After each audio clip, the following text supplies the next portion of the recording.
دین کی تعلیم دینے کے لیے یا لینے کے لیے نکلے تو کیا کریں؟ صاف ستھرے ہوں. خذوا زینتکم عند کل مسجد.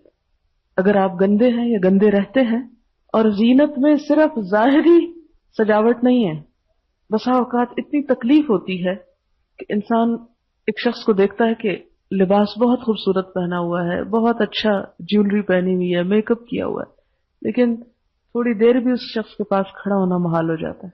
کل مجھے ایسا ہی ایک ایکسپیرینس ہوا. کسی گیدرنگ میں تھی اور وہاں ایک سے ایک خوبصورت لباس میں لوگ تھے. ایک خاتون میرے پاس کچھ پوچھنے کے لیے آئی اور آپ یقین کریں کہ وہ آگے اور میں پیچھے ہو گئی. کوئی شخص آپ کی طرف بڑھ رہا اور آپ پیچھے ہٹ رہے ہوں. بدتمیزی ہے یہ، لیکن ناقابل برداشت تھی وہ ساری اسمیل جو اس خوبصورت لباس کے اندر سے آ رہی تھی. اس کی وجہ کیا ہے؟ ہوتا یہ ہے عموماً کہ ہم اپنے جسم کی صفائی نہیں کرتے، زائد بال جسم سے نہیں اتارتے، اور پھر یہ جو شادی بیاہ پہ کپڑے ہم پہنتے ہیں وہ ایک دفعہ پہنے، ان کو پسینہ وغیرہ لگا، پھر ان کو بند کر کے رکھ دیے. دھونے تو ہوتے نہیں، خراب ہو جائیں گے اس کے اوپر جو کچھ لگا ہوا سارا. پھر کسی اور موقع پھر نکال کے پہن لیے تو تھوڑی اور گندگی بیچ میں ڈال لی اور پھر وہ واپس رکھ دیے. اور ایک کے بعد ایک دفعہ وہ گندے سے گندا لباس جو ہے بظاہر اس پہ ہزاروں کا کام ہوا ہوا، لیکن اس کی بو جو ہے وہ دوسروں کے لیے ناقابل برداشت ہو جاتی ہے. آپ کو میں نصیحت کروں گی کہ بے شک ذرا کم قیمتی کپڑے بنا لیں، لیکن ان کو دھونے یا صاف کرنے کا انتظام رکھیں.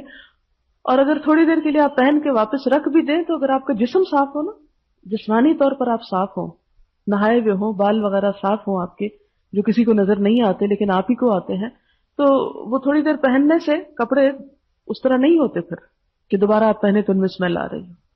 آپ پھٹکڑی رکھ لیں اپنے باتھ روم میں، اور جب نہائیں تو پھٹکڑی لگا لیں تو اس سے وہ سب اثر ختم ہو جائے گا. کچھ لوگوں کے پسینے کے اندر بھی ایسی تکلیف دہ اسمیل ہوتی ہے. سفید زیرہ صبح کے وقت پانی میں ابال کر اس کا قہوہ پیئیں کچھ دن تک، تو وہ پسینے کی جو ایک بہت ہی خراب قسم کی اسمیل ہوتی ہے وہ ٹھیک ہو جائے گی.